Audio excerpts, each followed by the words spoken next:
ERCP योजना के तहत राजस्थान सरकार सपोटा विधानसभा में डूंगरी बांध का निर्माण करने जा रही है, लेकिन उसके विरोध में यहाँ के क्षेत्र गांव के लोग आज बड़ी महापंचायत की, उसमें नरेश मीणा भी मौजूद है। नरेश, ये जो क्षेत्र गांव को जो डूंगरी बांध का जो विरोध कर रहे हैं, क्या पूरा मामला है? ये 88 गांव के लोगों का जन्म मरण का मामला है।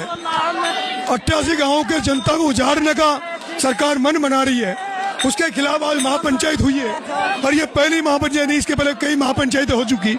आज ये महापंचायत निर्णायक महापंचायत होगी।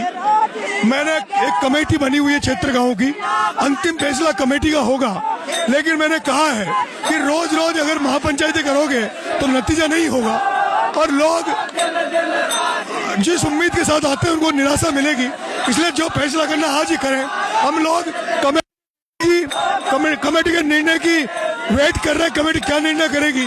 मैंने कहा हम लोग रात भर रुकेंगे और सरकार को अल्टीमेटम दे दो कल 12 बजे का, उसके बाद में रेलवे ट्रैक जाम करेंगे। मैंने कहा कमेटी क्या फैसला करती है, कमेटी के ऊपर है।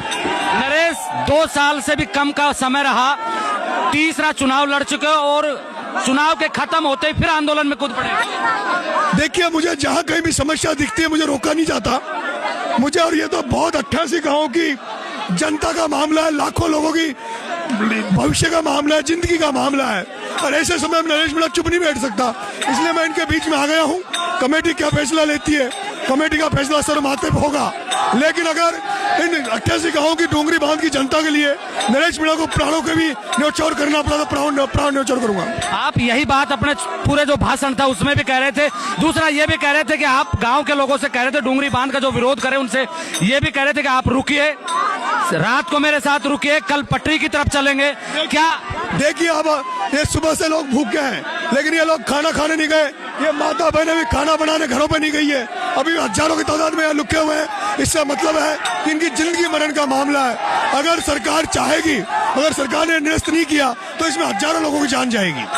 जान जाएगी, लेकिन क्या ऐलान कर रहे हैं नरेश मीणा? मैंने कमेटी के सामने अपना पक्ष रखा है। मैंने कमेटी को कहा कि अब यही फैसला जनता करेगी, कल ट्रैक जाम कर दो, सरकार तुम्हारे पास आ जाएगी, सरकार के पास बात करने जाने की जरूरत नहीं है। क्यों? सरकार पूरे राजस्थान को पानी देने के लिए बांध का निर्माण ही तो कर रही है, वो तो कहीं ना कहीं होगा। यहाँ पर ये अलॉट था, जहाँ इनको बनना चाहिए वहाँ नहीं बना के ऐसी जगह बना रहे जहाँ जनता का नुकसान है। इसको चंबल पे आगे जाके चंबल में बनाया जा सकता है, जहाँ भराव क्षमता ज्यादा होगी, जहाँ किसी का नुकसान नहीं होगा। इसलिए ये लाखों लोगों की घर उजाड़ने की जो सरकार की मंशा है, जिस तरह की बीजेपी सरकार है, पूंजीपतियों के हाथों में सरकार खेल रही है। एक तरफ डूंगरी बांध के नाम पर, दूसरी तरफ चीता कॉरिडोर के नाम पर धौलपुर से लेकर 12 तक की जनता को उजाड़ना चाहती है। तीसरे दिल्ली बॉम्बे हाईवे के दोनों तरफ 2-2 किलोमीटर का कॉरिडोर बनाकर जनता की जमीनों को हड़पना चाहती है, जनता को उजाड़ना चाहती है। उसके खिलाफ ये गुस्सा है जनता का, और जनता का गुस्सा आप देख लिए, रात बढ़ती जा रही है, लेकिन लोग यहाँ से हटने को तैयार नहीं है। नरेश, मैं भाषण जब सुन रहा था और नेताओं को भी सुने और आपका भी सुना, आपका सीधा जो मुद्दा था डूंगरी था, और जो पूरा चुनाव ये जो पूरा भाषण रहा उसमें सबसे ज्यादा तालियां और सबसे ज्यादा उत्साह नरेश मीणा के भाषण में था। देखिए, ये लोग किसी राजनीतिक भाषण के लिए नहीं आए और ना ये भाषण सुनने के लिए आए। ये तो डूंगरी बांध को लेकर निर्णायक मीटिंग में निर्णय लेने आए थे, और निर्णय चाहते हैं।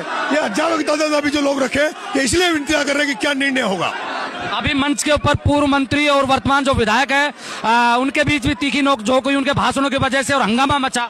उस पर मैं कुछ नहीं बोलना चाहता। उनके वो अपनी राजनीतिक रोटियां सेकना चाहे तो सेके, लेकिन जनता सब देखती है। आगे अगर कमेटी का निर्णय यह रहता है कि शांतिपूर्ण इस आंदोलन को दोबारा करेंगे, जैसा उनका पहले मन रहा है कि कलेक्ट्रेट का घेराव करेंगे, मंत्रियों से जो कमेटी का निर्णय होगा वो सर माथे पे होगा। जो कमेटी का निर्णय होगा तो सर माथे पे होगा। ये नरेश मीणा है, और एक बार पूरा जो उत्साह है वो दिखा दीजिए, किस तरीके का उत्साह नरेश मीणा ने यहाँ आकर जो डूंगरी बांध के विरोध में जो लोग हैं उनके बीच में उत्साह बना के रखा है। और पूरा जो भाषण था, पूरा मंच था, उसका जो सबसे आकर्षक भाषण रहा वो भी नरेश मीणा का रहा। नरेश, एक सवाल और पूछ लेता हूं मैं आपसे। आप कह रहे थे कि रात भर यहीं रुकना है, रात भर रुकेंगे या जाएंगे?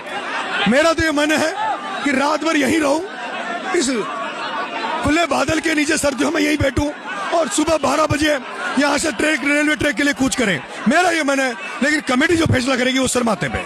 देहात ठेठ देसी भाषा का इस्तेमाल कर रहे हैं और उसी भाषा में ना आपके पास में कुर्ते पजामे हैं 3 चुनाव लड़ने के बाद भी, और उसी भाषा में उन लोगों के बीच में घुलने मिलने की कोशिश करते हैं। देखिए, जनता उसी को पसंद करती जो सीधी बात करता है।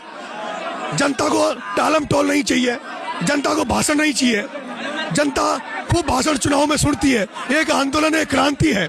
और यहाँ तो जनता को सीधा उनकी मदद उनको चाहिए, डूंगरी बांध में निर्णय उनको चाहिए और वो निर्णय लेने के लिए यहाँ बैठी है। डूंगरी बांध का निर्णय पता नहीं क्या होगा, सरकार क्या करेगी, लेकिन नरेश मीणा ने फिर से चुनाव, जैसे ही चुनाव खत्म हुआ उसके बाद फिर से अपना खूंटा गाड़ दिया है।